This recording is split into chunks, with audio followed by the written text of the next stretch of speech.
You guys, it's the funniest thing. We have this red-bellied woodpecker, and I think it's the same one because I think my husband's trained him to be obnoxious. And every evening, he goes over to the feeder and starts screaming his guts out if there's not any suet in the suet feeders. And he literally sits up in the tree until someone goes over there and puts it in the suet feeder. And then when we come back to our porch, goes down there and starts eating. Well, he is raising Cain, so you may hear him throughout the next part of our video. I think it's cute, but it's probably not a good thing that we've trained him to do this because then he won't learn to take care of himself. But it is cute.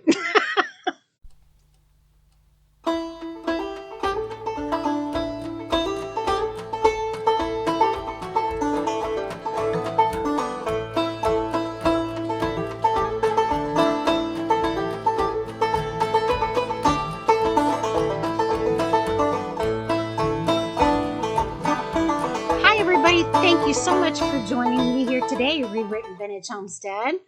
And it's Sunday afternoon. It's a gorgeous afternoon here in the Midwest, partly cloudy. So I thought it'd be a great day to do another Porch Sittin' Sunday with you and talk over current events.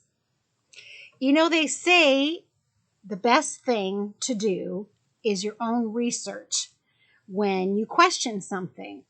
And they also say that there's two sides to every story and that there's black, there's white, and in the middle there should be some level of gray.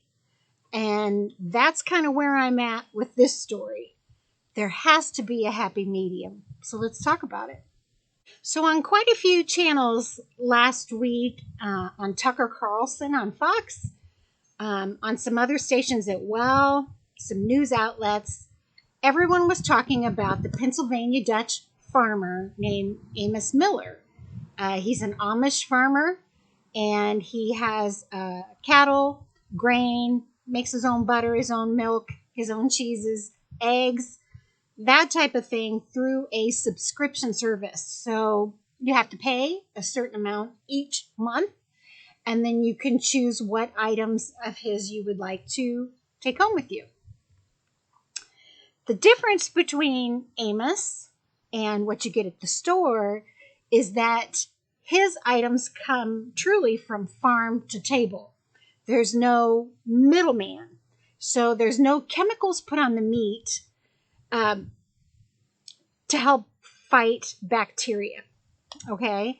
Or to make it look prettier on the shelf, or to give it a longer shelf life. It's just farm to table. The milk is the same way. It's not pasteurized, which is what we're used to drinking that helps fight E. coli. So that's what's different. And the people that sign into that program with this farmer know that they are at risk of becoming sick or even dying from some type of disease, from bacteria. But a lot of them are Amish, and that's what they believe. They don't believe in chemicals in their foods, and they believe farm to table is the best way to go. The meat that we buy at the grocery store has to be approved by the United States Department of Agriculture, USDA, to make sure that it is free of all of these bacteria that it might get and make people sick. And so if you go online, which I encourage you to do, you're going to see all kinds of stories either on the side of the farmer or against the farmer. And the more I read about this and the more investigating I did, I kept finding areas of gray. In some parts of the argument, I'm for the farmer, and in some parts of the argument, I understand what the USDA is saying. However, what you're going to find when you do your research is that some people say this Amish farmer's farm was raided by the USDA. I kind of tend to believe that because, we've heard a lot about these new IRS agents that are coming and they have guns and they have ammo. And so we all know that the element of surprise is alive and well.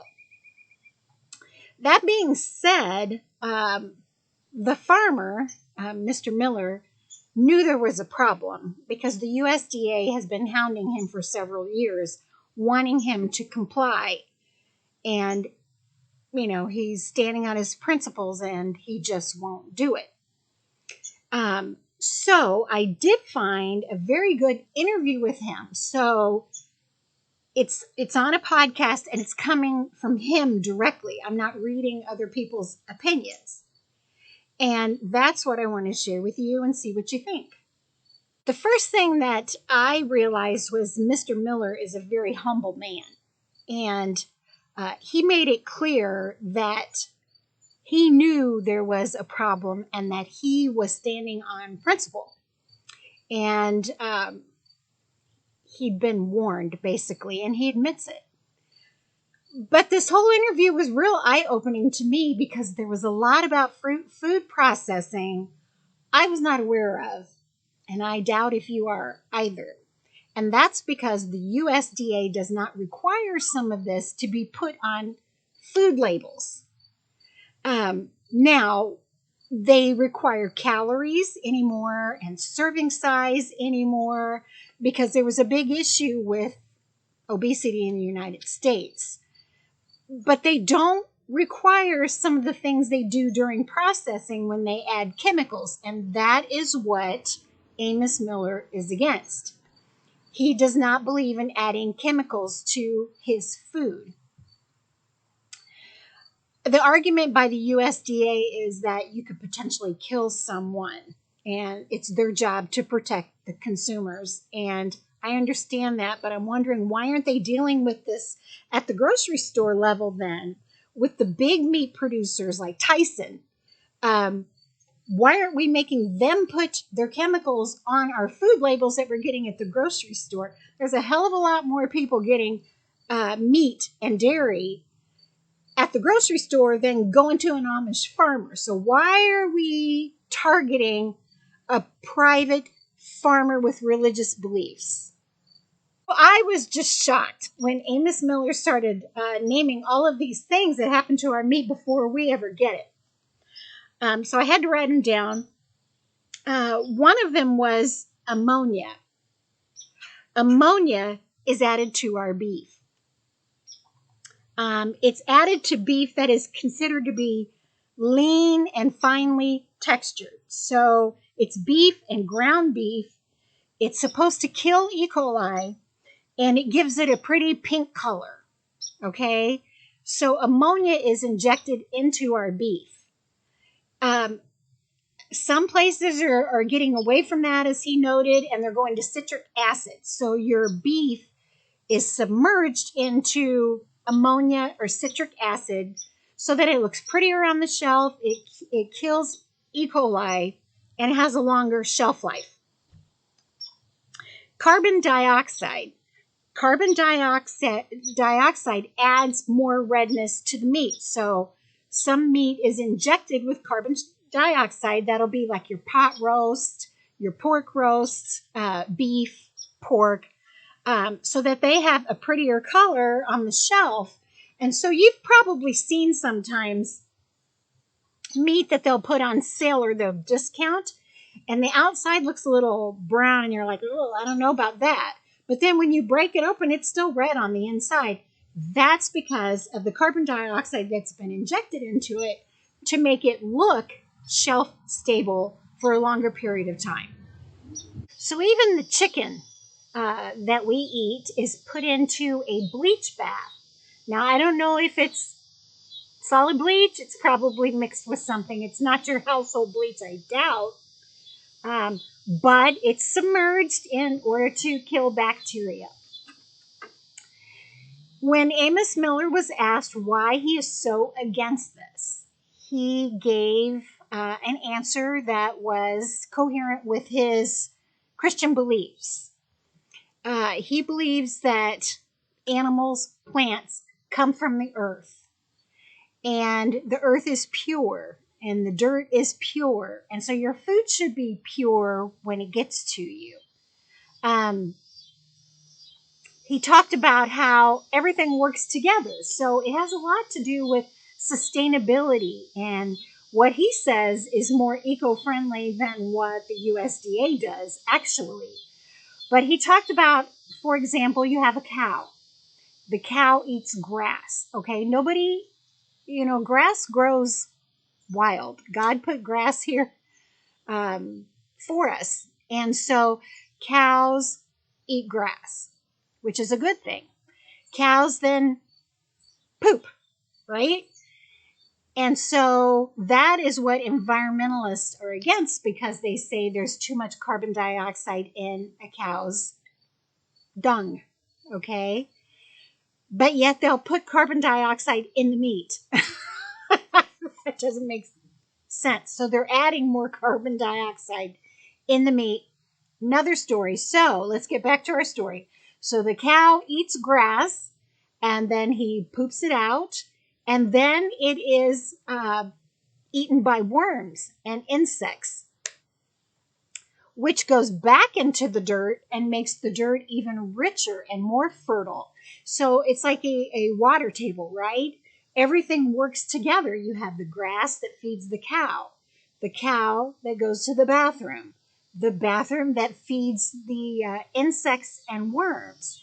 And then when the worms defecate, then they help the soil become richer and more fertile. So that's his argument, is that everything in nature works together under God's plan and we shouldn't interfere. So that's the area where I side with Amos Miller. You have all of these other problems to deal with as far as food labeling and what's in our food. And here you come to a Amish run family farm that's been in generations forever, that probably has a subscription service at the most of maybe 100 Amish people, and that's the one you're rating. So I side with him on that side because I feel it's religious persecution. And I feel like Christians are persecuted all over the world more often than any other religious group.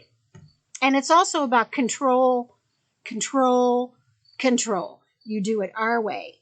And so I agree with him on that. I also agree with the USDA that we can't have these items go out to potentially a baby or an elderly person, someone with an immune system that is compromised, that may make them sick or kill them.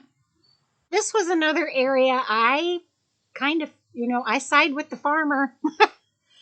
um, he talked about pasteurization of milk and dairy products. So why he is against that is he says that when milk is pasteurized, it does kill bad bacteria, but it also kills good bacteria. And so a lot of people that buy his unpasteurized milk are doing so for different health reasons. They may have trouble drinking pasteurized milk that comes from the grocery store. We've heard of a lot of people that are lactose intolerant, but for some reason they can drink this milk that hasn't been treated and they feel better than they ever had. Mr. Miller also talked about so many things that he just is thinking outside the box, like depression, autism, obesity, diseases, cancer. A lot of these things that people have, could they subside? Could they be treated by eating foods a different way? Unprocessed, unpasteurized, no chemicals inside of them. And that's something to think about. I urge you guys to read George Washington Carver. He was a scientist. Did he create the peanut? No, he didn't. He was an African American scientist, actually, which makes it even more interesting. But he was a Christian farmer. And he would say, he tells this story about praying to God. God, why am I on earth? Please give me a sign. Why am I on earth? And he said God came to him in a dream and said, if I told you that answer, it's too much for your little brain. So George Washington Carver prayed again the next night and said, God, what is the purpose of life? Please tell me, what is the purpose of life? And in a dream, God came to him and said, George, if I told you that, it'd be too much for your brain to handle. It's too big for mankind.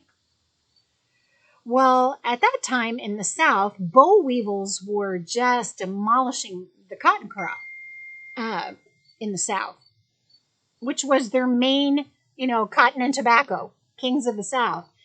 And boll weevils were just decimating the cotton crop. So George Washington Carver was trying to think outside the box. What other crop could we grow here that would be helpful to farmers in the South, that they could still maintain a living, and maybe other places couldn't grow it as well as we could grow it. It took a lot of experimenting. It took a lot of thought. And even when he started with peanuts, he said they're nasty. They're brat. They don't taste very good. But he came up with you guys, I don't know if I'm exaggerating. I don't think so. 300 different ways to use peanuts. Everything from fuel to food to preservatives in his time, just by thinking outside of the box. And that's what this farmer reminds me of. He's saying, if you have a problem, depression,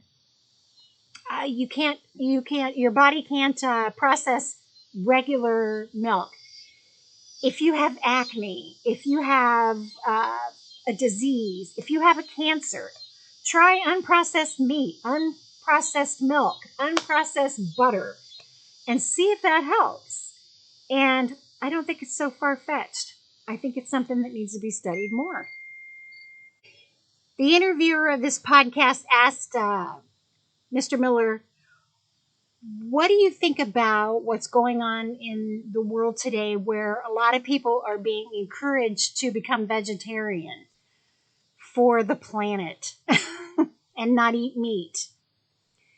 And he quickly said, well, I would hate to see that happen. And he was asked why. And he said, because that's against God's plan. If you read all throughout the Bible, whenever, especially in the book of Genesis, he talks about how God put animals on earth for food for man and to serve man, a beast of burden. So that's why they're here. That's their purpose. And I understand some people don't want to eat meat. I tell you what, I'm after hearing about chicken being dunked in bleach, I'm on the fence there. But some people don't want to eat meat, and that's fine. You have a choice. You don't eat meat. But by the government coming into this farm specifically and saying, we're closing you down, you're going to pay all of these fines unless you do it our way, they're taking that choice away from people who have religious convictions. So I think that's more of what this whole story is about choices. If you don't want to eat meat, don't eat meat. If you do, do. If you don't want to eat meat that has been processed with chemicals, don't do it. If you do, do it. If you don't want milk that's been pasteurized, then drink raw milk. But if you do, then go get it from the store.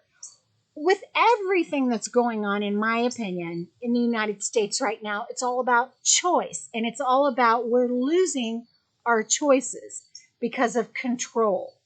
There's so much control. Just think about the state of California this week announced that, by 2025? You guys, that's only 3 years away. They're not going to be selling gasoline-powered cars anymore. If you want a car, you have to go out of state to get a gasoline powered car, or you're going to have to buy electric. Well, the average electric car is about $60,000. Do your research. They're about $60,000. Now, can poor America and middle America go out and buy those electric cars? No.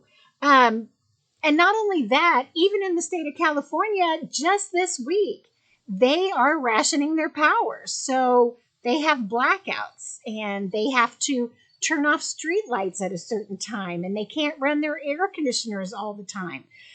They're rationing their power because of heat waves and the power grid. There's not enough power to go around with the heat wave that they're suffering from now.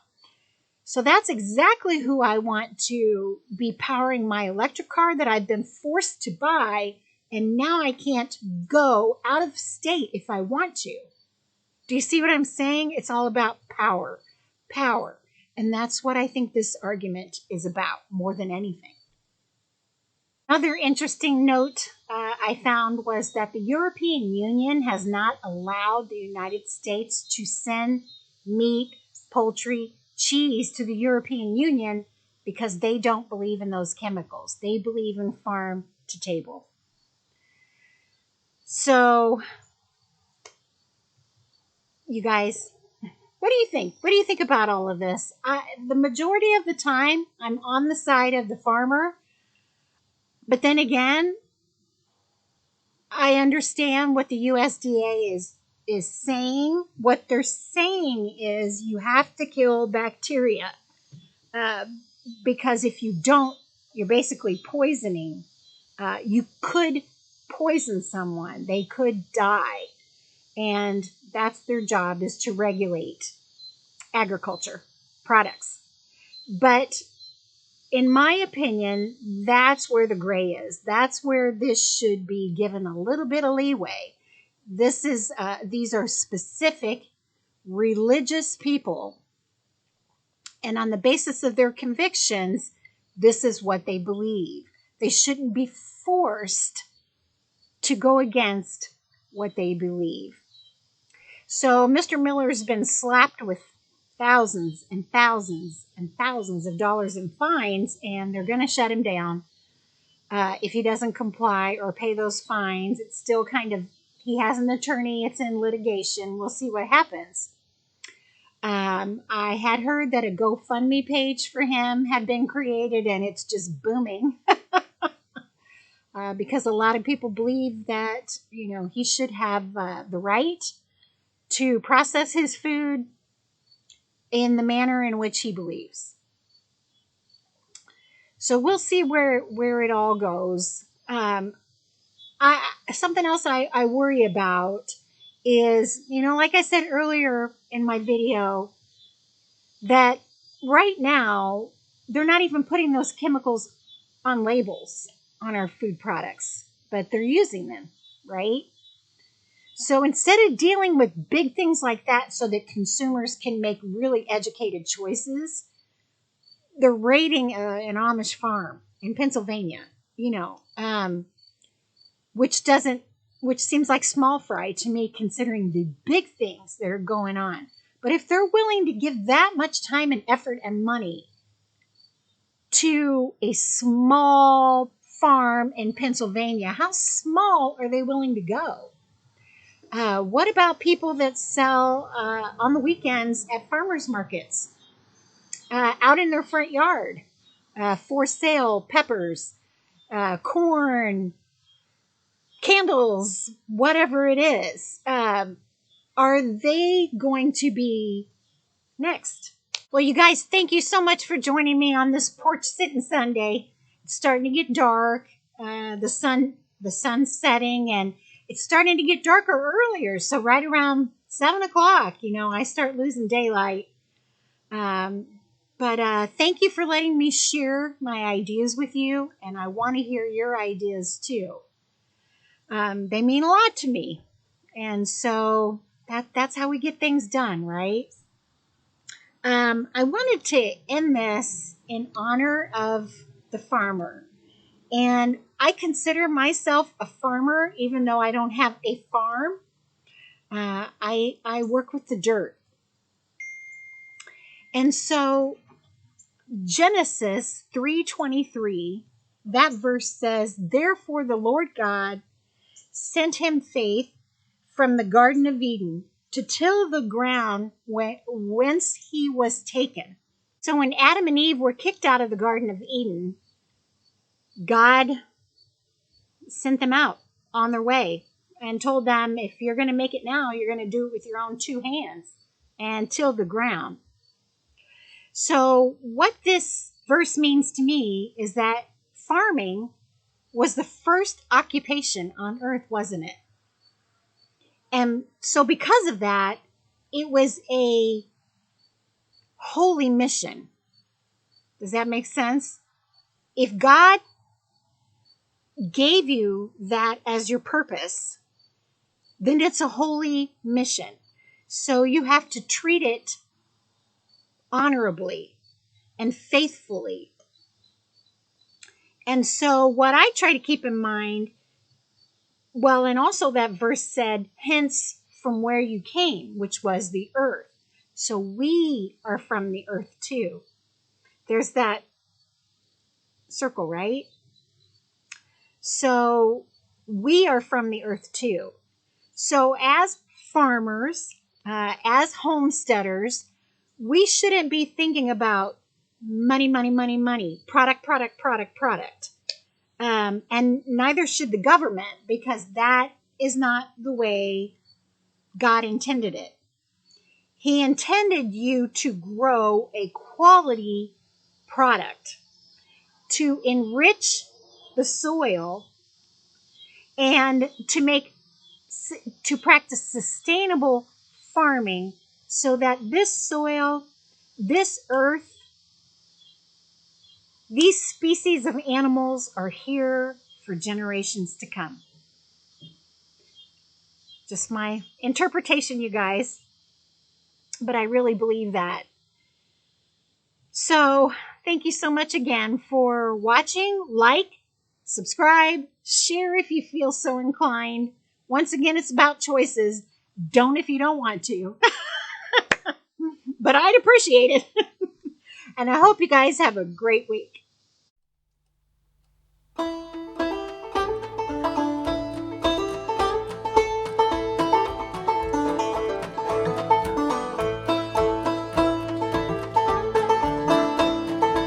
And even chicken. The chicken that we eat, that we buy from the grocer, is put into a bleach bath. Now,